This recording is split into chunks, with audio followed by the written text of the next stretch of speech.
Commercial goat and sheep farming course में दाखिले की आखिरी तारीख 10 जुलाई है और सेशन का आगाज़ 12 जुलाई से होगा। अब बहुत कम वक्त बचा है, इसलिए ये मौका हाथ। फमाचा स्कोर बेसिकली एक स्टैंडर्ड यूज़ किया जाता है। एक कार्ड होता है, उस पर कलर होता है, आइज़ के म्यूकस मेम्ब्रेन का कलर होता है। उसका 1 to 5 स्कोर है। 1 पे है ब्राइट रेड है, मीन्स कि उसके अंदर ब्लड की कमी नहीं है, मीन्स कि उसके अंदर पैरासाइट्स का अटैक नहीं हो रहा, ब्लड पूरा है। हाँ जी, आँखों के म्यूकस मेम्ब्रेन जो है उससे पता लगेगा। सेकंड, ये आपको इंटरनेट पे मिल जाएगा, आप उसका प्रिंट आउट कलर्ड प्रिंट लेके आप वो कार्ड बना के रख सकते हैं। आप वो कार्ड लें और उसकी म्यूकस मेम्ब्रेन के साथ करें, आपको पता लग जाएगा। ब्राइट रेड है, उसमें बना होगा ब्राइट रेड, पिंक, पेल पिंक, लाइट और लाइट या बिल्कुल वाइटिश हो गया। तो वो स्कोर के लिहाज से आप देखेंगे कि मेरा अगर पिंक भी है तो हमें वरी करने की ज़रूरत नहीं है, लेकिन पेल पिंक की तरफ अगर जा रहा है तो हमें वो बॉर्डर लाइन है, हमें फिर उस पर उसकी डिवर्मिंग करनी चाहिए। नॉर्मली लोग ईयरलिंग्स लेते हैं, 1 साल वाली पट लेते हैं या भेड़ लेते हैं और उसको वो 6 महीने 8 महीने वाली, क्योंकि वो मैच्योर हो जाती हैं 8 महीने में लग जाती हैं। तो लेकिन मैं ये समझता हूँ कि जब आप मार्केट से लेते हैं तो आपको नहीं पता होता कि आप पट ले रहे हैं या हम उसको गिराफ भी कहते हैं शीप की बच्ची को, तो ये इनकी माएँ कैसी थी इनकी।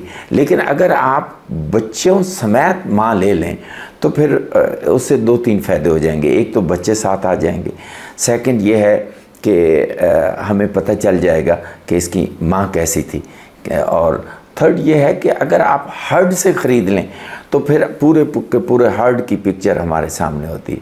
सो आपको श्योरिटी हो जाती है, प्रोबेबिलिटी बढ़ जाती है कि ये आपका बिज़नेस ज़्यादा वायबल होगा। फाइबर पे हमने कंपैरेटिव ट्रायल किए हैं। शीप जो है वो फाइबर को ज़्यादा अच्छा डाइजेस्ट करती है गोट की निस्बत, हमारी ऑब्जर्वेशन में वाज़ेह फ़र्क है। तो फाइबर बहुत इम्पोर्टेंट है। फाइबर कहाँ से दे रहे हैं? हम तो यहाँ तक गए हैं कि मैंने एक PhD करवाई है, हमने बग़ैर फाइबर के भी फैटनिंग की है, कुछ भी नहीं। मकई पूरा दाना, सोयाबीन का छिलका और एक हमने वंडा सा बनाया, तो वी वर सक्सेसफुल। शीप के अंदर, गोट के अंदर भी हमें सक्सेस मिली। तो जो फैटनिंग के एनिमल है, इनके अंदर ये जो तेज़ाबियत है, इसको रेजिस्ट करने की सलाहियत बहुत ज़्यादा डेयरी की निस्बत। तो इसमें अगर थोड़ा सा वंडा हाई लेवल पे भी चले जाएं तो ये जानवर सेफ़ रहते हैं। मगर अगेन इसमें भी हमने देखा है कि टोटल डाइट का 28-29% आपको NDF देने पड़ते हैं, और इनमें भी आपने कोशिश करनी होती है कि जानवर जुगाली ज़रूर ले। और दूसरा उसका इंडिकेटर क्या होता है, इसकी जो गोबर होता है, अगर इसकी वो हम मेंगने कहते हैं अपनी, ठीक है जी, वो मेंगने नहीं आ रही, थोड़ा सा सॉफ्ट है, तो आपने तूड़ी 50 ग्राम 60 ग्राम या 100 ग्राम उसको डेली ऐड कर देनी है, ताकि उसका जो बफरिंग का प्रोसेस है वो ऐड हो जाए। उसके अलावा आजकल हम ट्रायल कर रहे हैं बफर्स के ऊपर, क्योंकि हमारी डाइट्स बहुत डेंस होती हैं।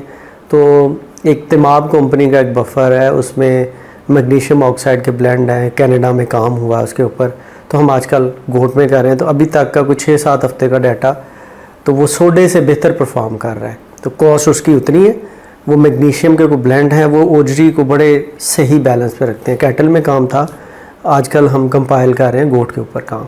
तो आप मीठा सोडा भी यूज़ कर सकते हैं 1%, मगर जो फिक्सअप है वो बफर है, इट्स वेरी गुड। वो 1/4 डलता है। अगर मैं 1% डालूँगा तो उसका चौथा हिस्सा वो डलेगा, तो सोडा हम नहीं डालेंगे।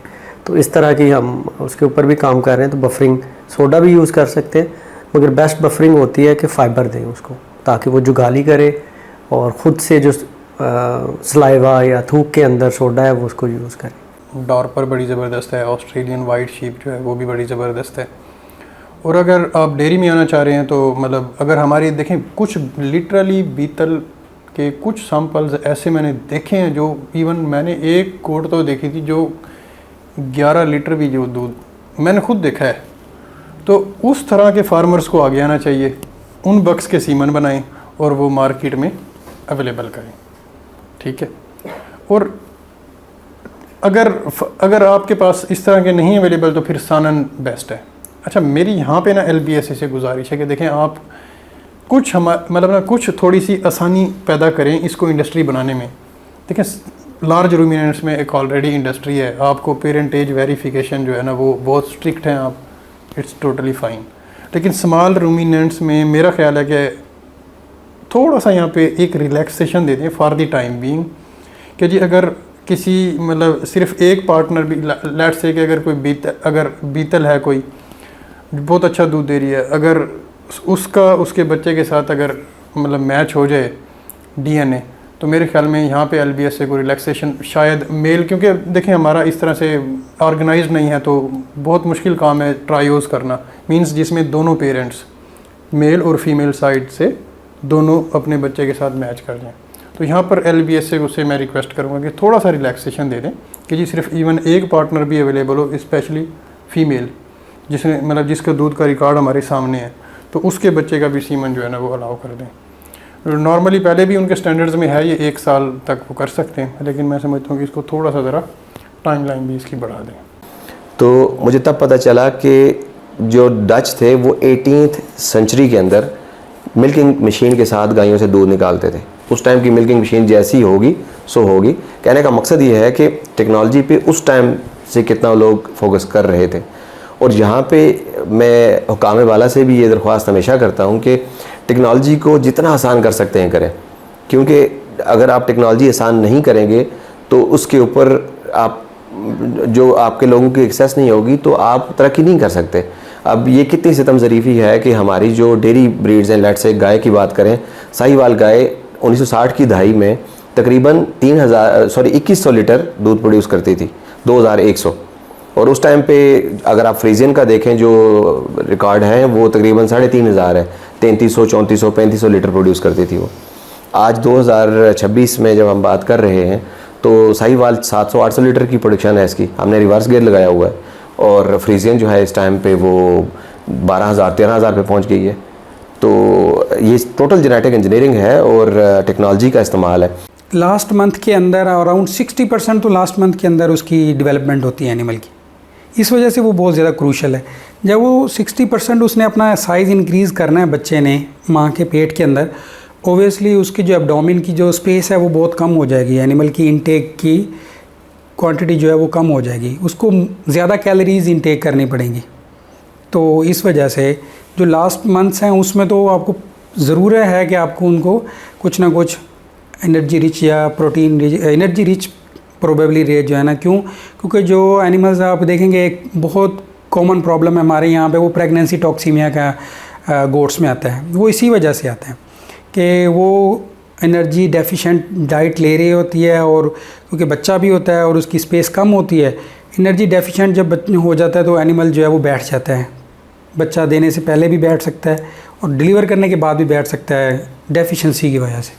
तो उसके लिए बड़ा ज़रूरी है कि आप वैक्सीन के साथ साथ जब उनको खाना बहुत ज़्यादा दें तो खाने में उसके वक्फ़, क्योंकि अगर वो बहुत ज़्यादा पेट भर के खा लेगा तो पेट के अंदर वो एनारोबिक कंडीशन हम कहते हैं, हवा नहीं रहेगी, और जब हवा नहीं रहती तो क्लोस्ट्रीडिया डेवलप कर जाता है और नॉर्मल ये गट में होता है। एक तो ये इसका ख़ास ख्याल रखना चाहिए। दूसरा इसका ख़ास ख्याल रखें कि जो जानवर खुदा न खास्ता ऐसा मरे उसको दबाएं, इस पर हमारे फार्मर हजरात नहीं ख्याल रखते, और बड़े दुख की बात है कि आप गड्ढा खोदें, उसमें दबाएं, और ख़ाली दबाएं नहीं, उसके ऊपर चूना डालें, और फिर सो दैट ये आप अपने लिए बेहतर करें। अदरवाइज़ वो क्लोस्ट्रीडिया फैल जाएगा, वो फिर दोबारा जब हवाएं चलेंगी, आंधियाँ चलेंगी, वो एक जगह को उड़ के कहीं और। हमारे पास जो लोकल हार्ड है ना गोट्स में, उसमें ब्रूसेला है, ठीक है, वो काफ़ी प्रेवलेंट है ये, लेकिन जो ब्रूसेला है वो ब्रीड वाइज हमारे पाकिस्तान में नहीं आप देखेंगे, आप एरिया वाइज देखेंगे। लाइक एक फार्म पे जब मैं मैनेज कर रहा था, वहाँ शीप अफ़गानी दुम्बा जब पेशावर से आया तो उसमें बहुत ज़्यादा ब्रूसेला प्रेवलेंट था।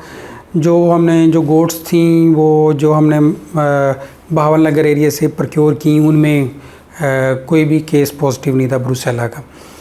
सो ये एरिया वाइज स्प्रेड कर रही होती हैं, ठीक है। दूसरा जो आप ये बता रहे हैं रिप्रोडक्शन के हवाले से, ये ओबियसली, लेकिन जब आप एआई कर रहे होते हैं ना, जो अगर रेप्यूटेबल आप जगह से सीमन ले रहे हैं तो वो इस चीज़ को देखते हैं कि इसमें डिजीज़ ऑफ ट्रांसफ़र। एआई का बेसिक मकसद, वन ऑफ द बिगेस्ट जो मकसद है वो यही है कि रिप्रोडक्टिव डिजीज़ आगे ना फैलें। तो ये है। दूसरा, ब्रीड वाइज जिस तरह कह रहे हैं ना, जब एनिमल एक जगह से दूसरे जगह ट्रैवल होगा ना, जो डिफरेंट इन्वायरमेंट, फिर उधर डिजीज़ आती हैं। लाइक आपको मैं बताता हूँ, जो शीप अगर मैं KPK से लेके आऊँगा, ठंडे इलाके से, अपने मुल्तान में रखने के लिए, टेम्परेचर डिफरेंस बहुत ज़्यादा है, तब क्या होगा, उसके अंदर पास्चुरोलोसिस जो है वो ज़्यादा होगी। मतलब शीप के अंदर भी आपको HS मिलेगा, लेकिन वो डिफरेंट टाइप, जो गल गोटू बड़े जानवरों का है वो डिफरेंट होगा, लेकिन उनके अंदर भी उसी तरह का एक वेरिएंट आएगा। क्यों? क्योंकि वो ठंडे इलाके का है, वो जब यहाँ पे आएगा तो जो उसका है एंटीजन, वो यहाँ पे प्रोलिफरेट इसलिए करेगा क्योंकि उसको स्ट्रेस मिल रहा है, इन्वायरमेंटल स्ट्रेस की वजह से, वो ट्रांसपोर्टेशन स्ट्रेस की वजह से भी कह लें, और जो लोकल इन्वायरमेंट है, हाई टेम्परेचर है, उसकी वजह से उसके डिजीज़ जो है वो आपको मिलेगी जब आप वहाँ से ट्रांसपोर्ट करें। सेकंड, वहाँ से एक शीप आ रही है जो पहाड़ी इलाकों में पक्की जगहों पे चराई कर रही है। जब आप मडी एरिया में लेके जाएंगे या सैंडी एरिया में लेके जाएंगे तो वहाँ पे हमें फुट रॉट का बहुत ज़्यादा प्रॉब्लम आना शुरू हो जाएगा। सो ये है, जब आप एक जगह से दूसरी जगह एनिमल शिफ्ट करेंगे, देन कुछ ऐसी डिजीज़ हैं जो आपको फेस करना पड़ सकती है। कुछ जो है हमारे लाइक कुछ एरियाज़ हैं जहाँ हमारे शीप पॉक्स बिल्कुल ही ख़त्म है, वहाँ शीप पॉक्स नहीं आता, मतलब। लेकिन अगर आप इस तरह के एरिया से लेके आ रहे हैं शीप जहाँ पे शीप पॉक्स प्रेवलेंट है, तो वो फिर आपके पास भी वो ट्रांसफ़र हो जाए।